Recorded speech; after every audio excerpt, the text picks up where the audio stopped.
Hello, friends. Good afternoon, good day.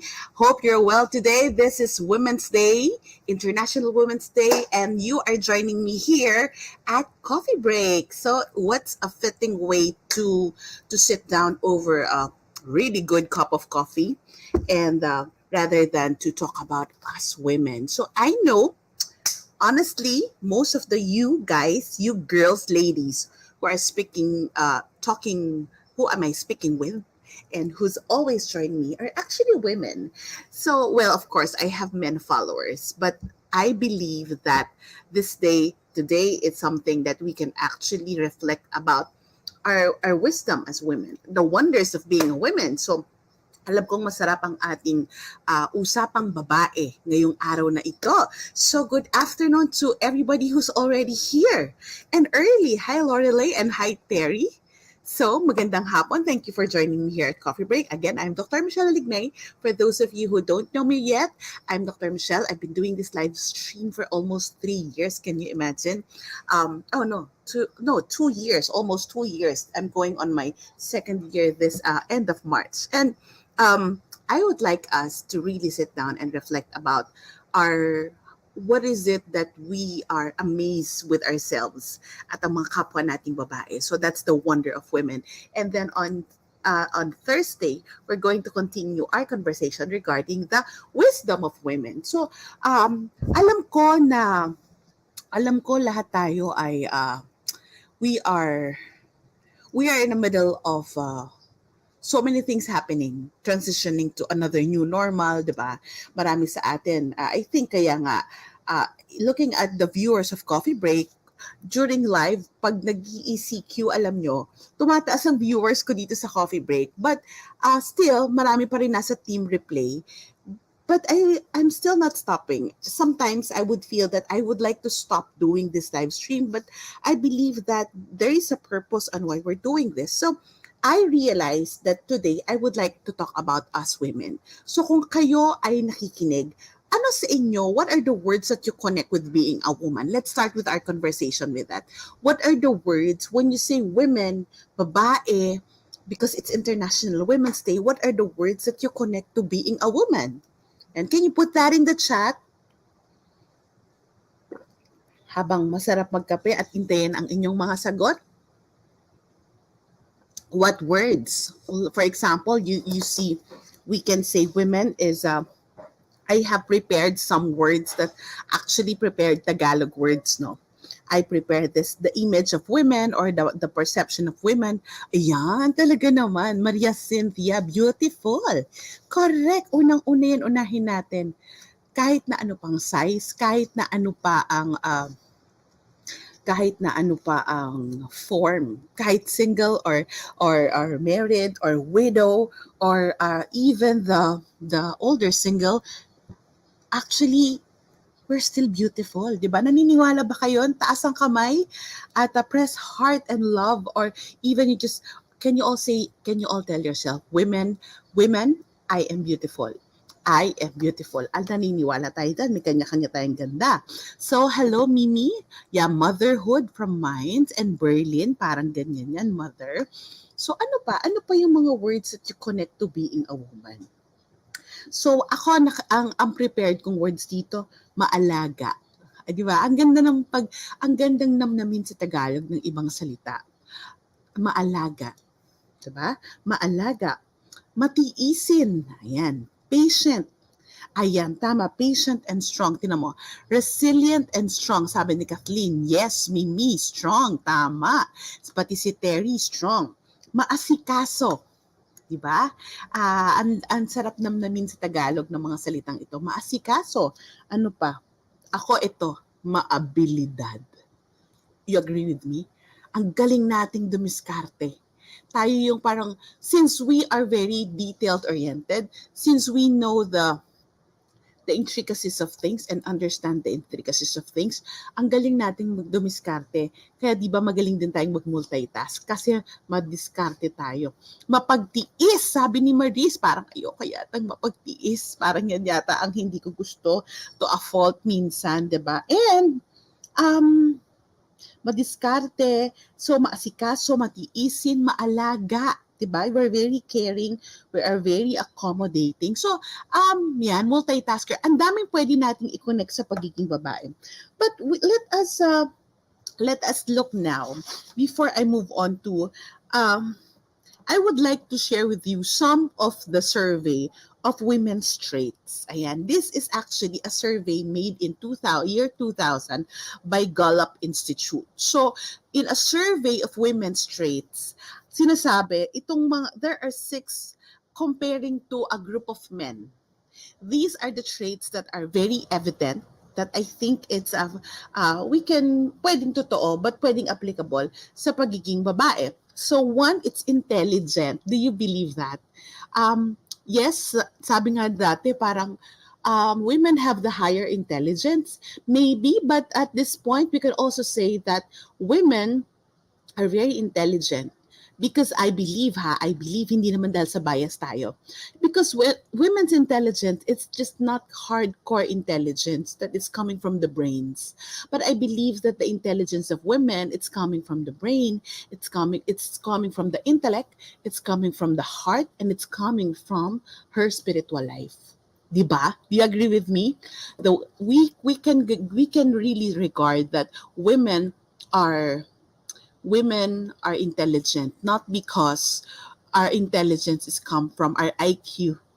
Hindi lang yun dahil nakukuha dahil sa ating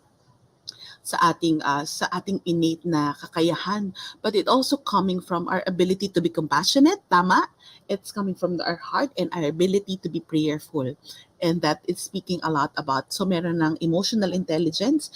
I believe ang pagiging intelligence ng isang babae, ang intelligence, the intelligence of a woman, it's not only in the intellect, but it actually is in the emotion, meaning the emotional intelligence, and her spiritual intelligence. You agree with me? You agree with me? Diba? Posible. So another trait of a woman, according to Gallup survey in year 2000, it's actually being creative. I think this is very much connected to what I shared earlier, na pagiging maabilidad. Can you share with me how women are very creative? I'm sure that during the pandemic, we all tested our innate capability as women and our creativity. Na pag-example na lang dito do sa mga mothers na tulad ko, di ba? Pag may project ang anak, pag may birthday ang anak, kaya natin lumalabas ang ating creative energies, ang ating creativity. Talagang it's just, yeah, we can become very artistic. And at the same time, creativity, it's also we're able to pivot from circumstances. For example, let's just go to ulam. This is what you have already, or maybe naubusan ka ng gas or any ingredient na panluto. We're not really black and white na ay dapat ito blah blah blah. We can be very eccentric, we can be very creative, that hindi, we can do something about that. Kaya nating gawa ng paraan. Kaya nating lagyan ng twist. If life give us lemons, we can make lemonade, or we can even make lemon bars. Do you agree with me? Sa mga babae dito, yeah, resourceful and creativity is actually the mother of resourcefulness. Diba? Diyan pumapasok yon. And it's not that. We can build a home. We can actually do things at the home, and not only our creative pursuits that we often have, na meron tayong creativity, but creativity in making the most out of life. So that's creative. Another, I think I mentioned this earlier, patient. May nagsabi niyan dito, matiisin. Pero alam nyo, magkaiba yung matiisin doon sa pagiging pasensyosa. A patient, I don't know what could be the Tagalog of patient, but pero para sa akin, patient is okay, matiisin at yung matiisin, tinitiis mo kahit hindi maganda, that is not patient. But patient is that we're able to forgive. Matyaga, ayan. Matyaga, we're able to forgive, we have our limits, and if our limits are tested, we know na kaya ko pa. Okay, we know that we still have that inner tenacity, and then we can act, okay, I can just still actually forgive.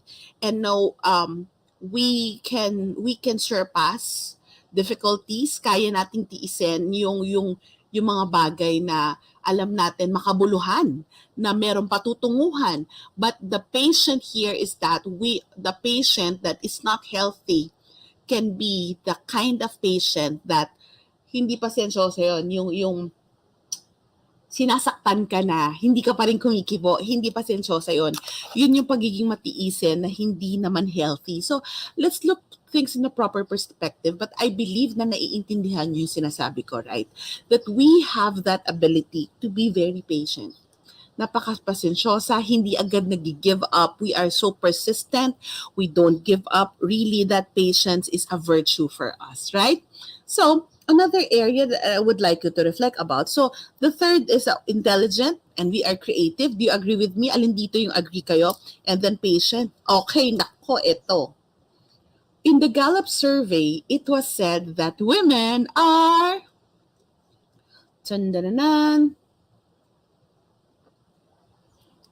talkative.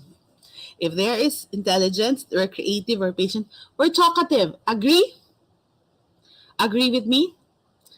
Pag hindi kayo nag-agree, titigilan ko na tong titigilan ko na yung live stream.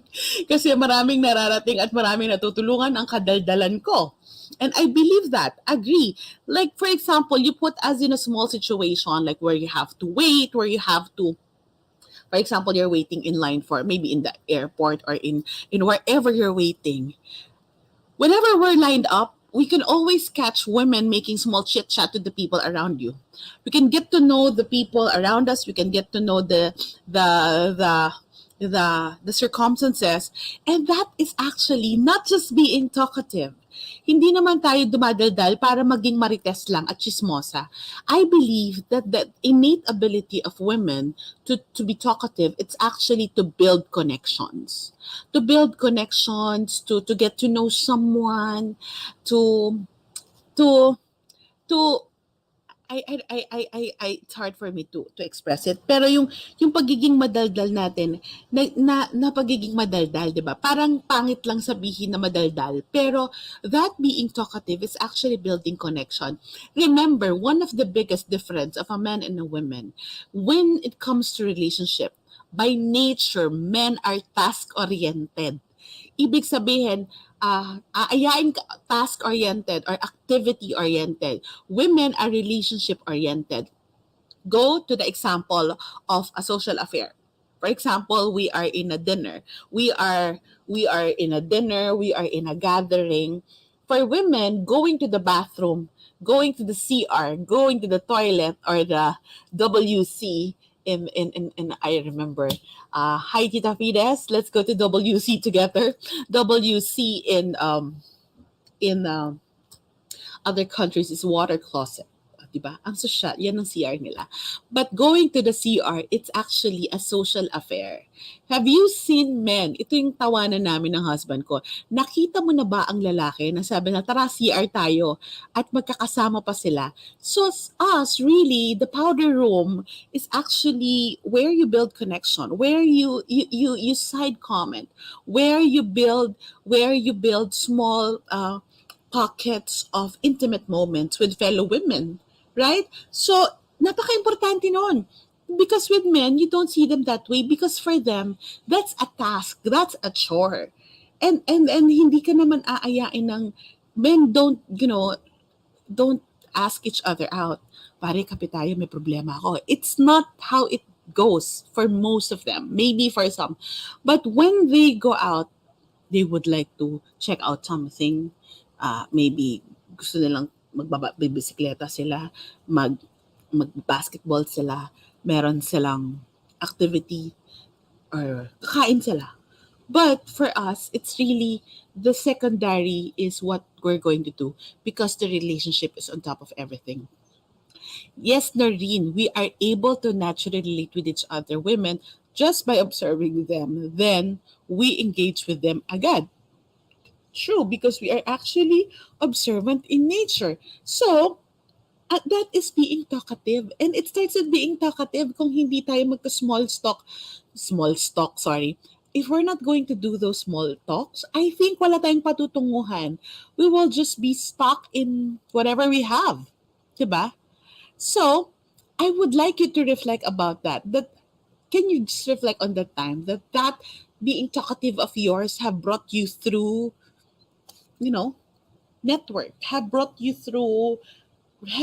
out of a situation na parang tricky situation dahil sa pagiging machika mo, nabiyayaan ka sa pagiging machika at ma-PR. Then that makes sense. Okay, another, before I may continue daldal. Number 5 trait of a woman, it's actually affectionate. Ayan, hindi natin to madi-discount.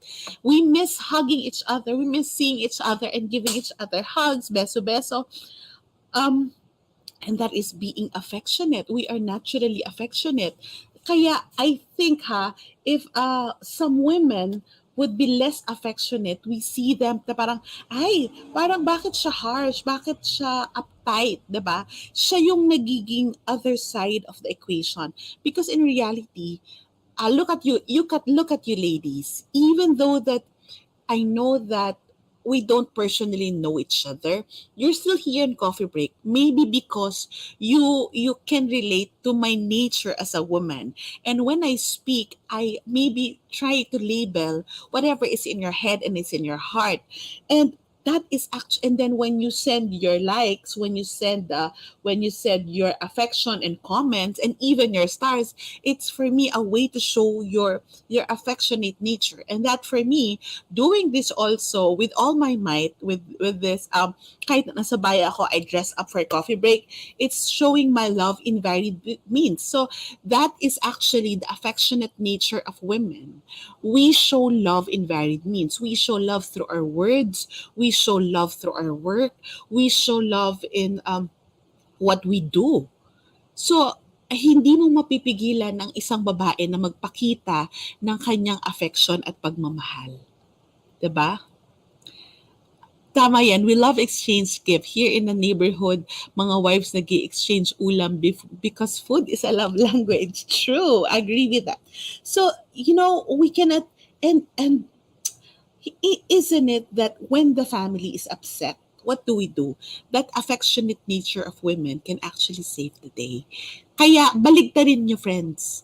Hindi ba pag nawalan ng affection tayo, when we are at our ends with, when we're not having a very good day or a good season, if that affection is lacking, tagilid ang emotional tone ng bahay. Have you noticed that? Na pag tayo yung nawala ng ability to connect, ability to relate, and ability to be affectionate, it's just so hard. It's just so hard. The emotional tone of the house can be very difficult. And it can be quite tense. Not intense, but tense. Okay, so number 6, of course, ito napaka-importante nito. Women, one of the trait of women, according to Gallup survey, it's being emotional. Since we are affectionate by showing our love, we can actually be very emotional. And I think we can use this as a gift. So if you would note that women were not emotional because we just simply cry. We are emotional, and don't ever think that that's a curse. Yes, sometimes our ability to make decisions, and we get so tense up when we are flooded with too much emotions. But being able to label, being able to be aware that this emotion is happening inside me, that's a gift in itself. And that is a problem with a lot of men, because men don't even know how to name their feelings. They lack the vulnerability to admit that I am afraid, I am upset, and so they bypass their emotion to a fault. Is it healthy? No, it's not healthy. Kaya come to think of it, in terms of emotional health, women are the healthier ones. 'Di ba? Kaya natin maging vulnerable. Kaya natin na parang kahit na parang, I don't know if that happened to you. I was in Greenbelt Chapel, and parang all of a sudden I'm flooded by emotions and assurances from the Lord. I was in tears. And kaya natin yun, kaya natin to show that vulnerability, because I don't want to lose the moment of of being there and being spoken to by with all the messages coming from the Lord to answer my prayers, I don't want to miss that moment. But men have a tendency to, nakakahiya. 'Di ba? Nakakahiya, wag kang magpakita ng, because that's not a very good training. Yung bang wag kang umiyak, lalaki ka. That's not how it is. And you see men, a lot of men now, they would like to cry but they cannot cry. They need to show their emotions. They become actually apathetic or disengaged. But is it healthy? No, because actually we are the ones suffering, the women in their lives suffering. Kaya emotional health is very critical. And if there's something that we would take care of, it's actually our emotional health, ladies. Women, we have to take care of our emotional health. We need it. We need it. We need it. Our well being is actually anchored on our emotional health. I am not talking here that being emotional needs to be that we are too overwhelmed often with our emotion. But that emotional health I'm talking about, it's our emotional awareness and emotional management. We're able to know what we're feeling. We can admit to ourselves, natatakot ako, naiinis ako, na-anxious ako. But we can also translate it na, I'm anxious today, I need to pray. I'm not feeling well. I'm lonely, I'm sad, I'm upset. I just need to space out for now. That is actually emotional maturity. Alam natin kung paano natin siya i-handle. So having said that, friends, what is the one trait that you think that you are very dominant? Ano dito sa mga traits of a woman that I said you think it's very true for you? Intelligent, creative, patient. Oh, mamili kayo. Alin dito yung nag-agree kayo? One is intelligent, two creative, three patient, four talkative, five affectionate, and six emotional. Ako parang check ako sa lahat. Parang check ako sa lahat, honestly. Intelligent, check. Creative, check. Patient, check. Talkative, check na check. Affectionate, and emotional. I agree with most of this. Pero ako talagang yung striking sa akin, it's being emotional. So, today, oo, sana all, 'di ba? So today, as we move to being women, I just would like to cap this discussion. I'll continue on Thursday regarding the wisdom of women, okay? But I will just cap off discussion with because we see that a lot, babae lang, 'di ba? Babae lang 'yan. Ako personally, hindi naman yata ako nasabihan nun. Pero yung bang minsan na parang wag ka kasi babae ka. Um, to be fair, I grew up in a family of girls. We're three girls, and never did my dad have that. And wala naman din akong point of comparison that I'm not allowed to do these things simply because I'm a woman or simply because I'm a girl. But I believe that many of us have here there's these lines regarding women, and I would like to ask you that. Can you share here in the chat what are the lines that are not fitting for women? Yung babae ka lang. Yan. I don't like that. And honestly, if you are a homemaker or a housewife, I really do not like hearing you say sa bahay lang, or I really encourage you not to call yourself the housewife lang. You have to be the one to upgrade yourself. You have to say, sa bahay ako and I take care of our home and I take care of the family, because that is actually giving dignity to yourself. So, we cannot say na lang. It cannot be lang. We cannot lang tayo, ilalang lang natin. We are God's nilalang. We are God's creation, but we are not lang. So, pag sinabing babae ka, and so you are weak. I know that we look at leaders. We look at leaders that they cannot lead because they're women. I would like to tell you, I am mentored by women leaders who have both the intellect and that emotion and that spiritual side that makes them exceptionally good because they are women, not just through their intellect, not just through their strength, but it's because of who they are as a person. So I would like I we are women. Can you all say that I am God's woman? I am God's beautiful woman. Can we all say that with me? I am God's beautiful woman. Tayo ay babaeng ginawa ni Lord with our uniqueness, And we are still created. We are created in God's image and likeness. We have to remember that. Yes, we are a woman. Sabi nila, kinuha ka lang sa tadyang ng lalaki. Yes, but still God made us. And who's competing?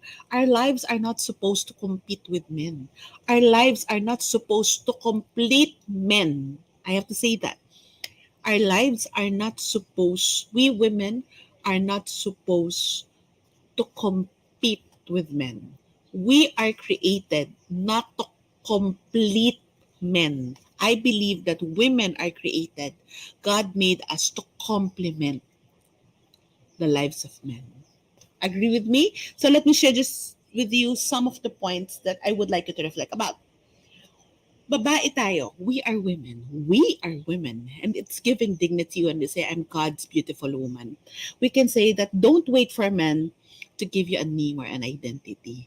Ayan. Parang alam nyo before, um, I heard from other people, I think the older generation, is that they don't want, ano pang narinig nyo, please put that in the chat. Yun mga babae daw, hindi nilang pinag-aaral kasi mag-aasawa lang. Mag-aasawa naman. But it does not hold true for everyone. So I would like to share with you that don't wait for men to give you a name or an identity because we ourselves are given the identity already.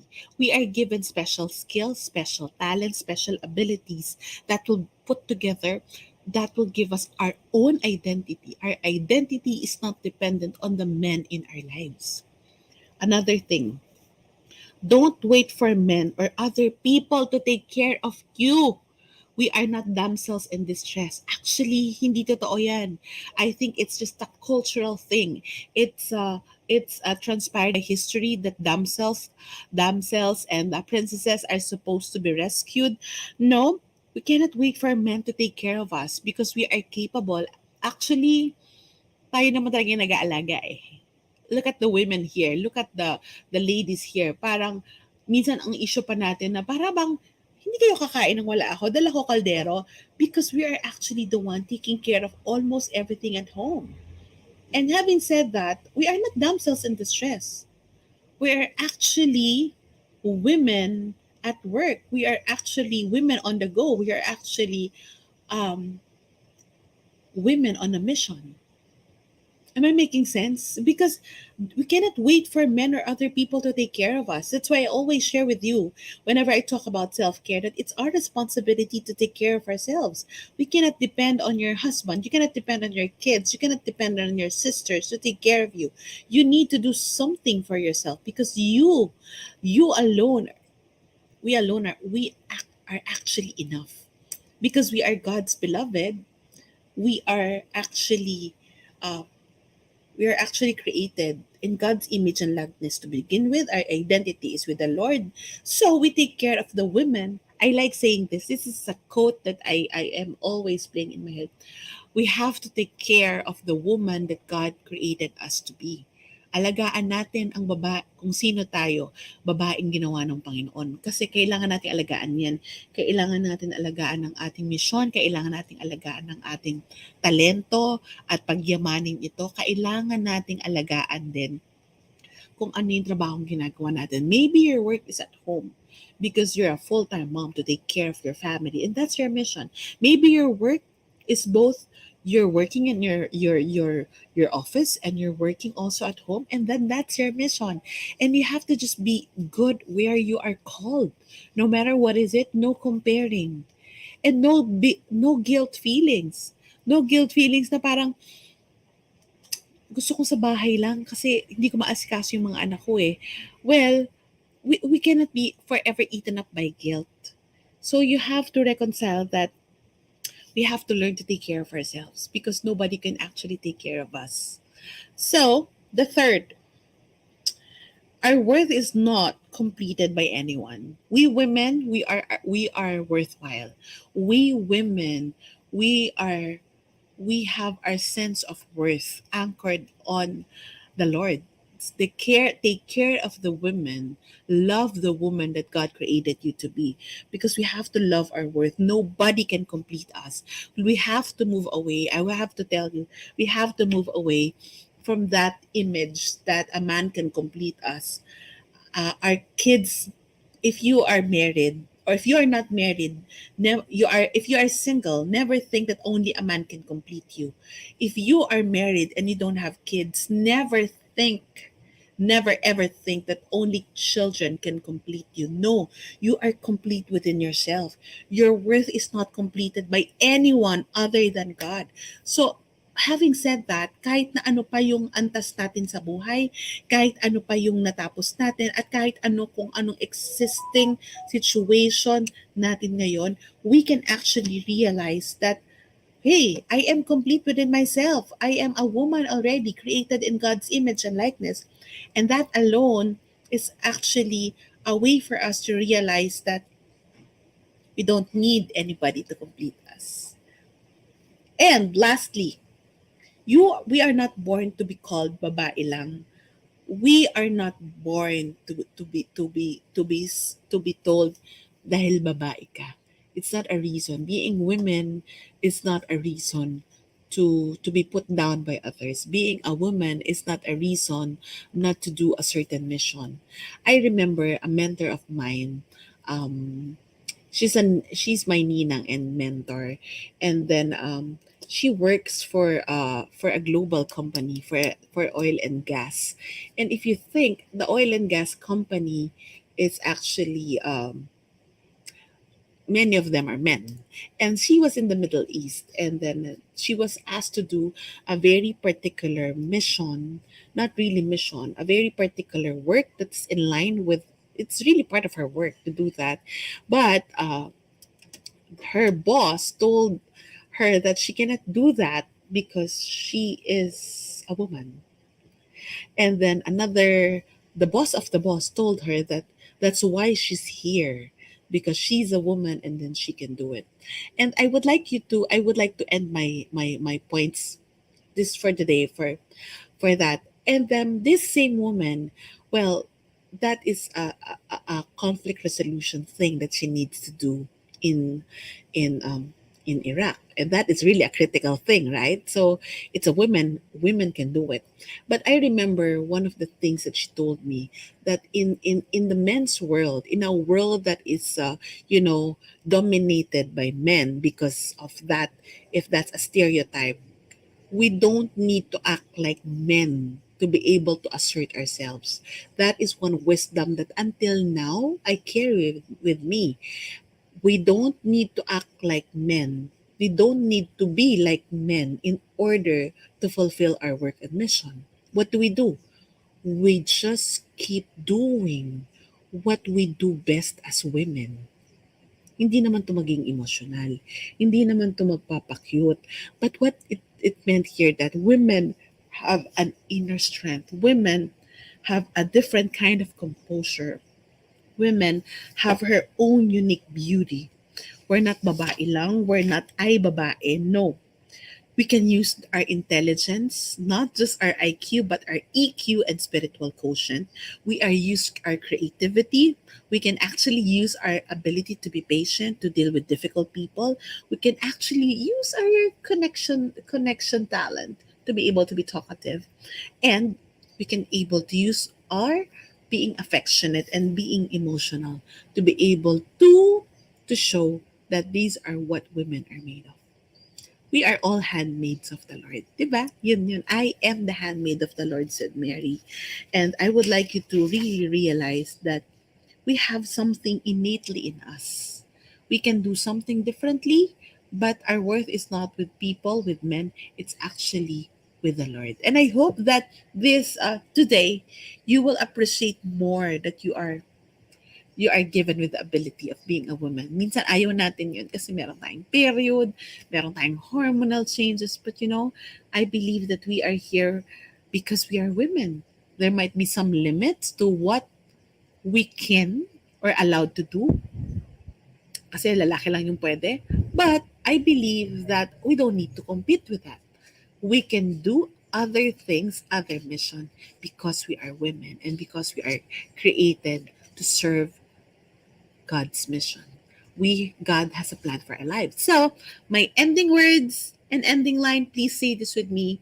Please take care of the woman God called you to be, or God created you to be. Take care of the woman God created you to be. Can you put that in the chat? Take care of the woman. I'll take care of the woman God created me to be. Can you say that with me? I'll take care of the woman God created me to be. So that's about it for coffee break today. I will see you again on Thursday. And if you think that this has blessed you, please share it to family and friends. And I'll be more than welcome also. You share it. You try to follow via YouTube, Instagram, and Spotify, or of course here in Facebook. And if you think that this has blessed you, we'll be more than willing to get your stars. Thank you for the ones who said this. Sent stars already. Maraming maraming salamat. This will surely help as we do our live stream. So, maraming salamat sa lahat. Happy Women's Day. I hope that you keep taking care of the woman God created us to be. So, thank you, friends. Thank you, women. You are beautiful, you are loved, and you are special. God created us in His image and likeness. So, paniwalaan mo yan kasi we are worthwhile. Magandang hapon. Happy Women's Day.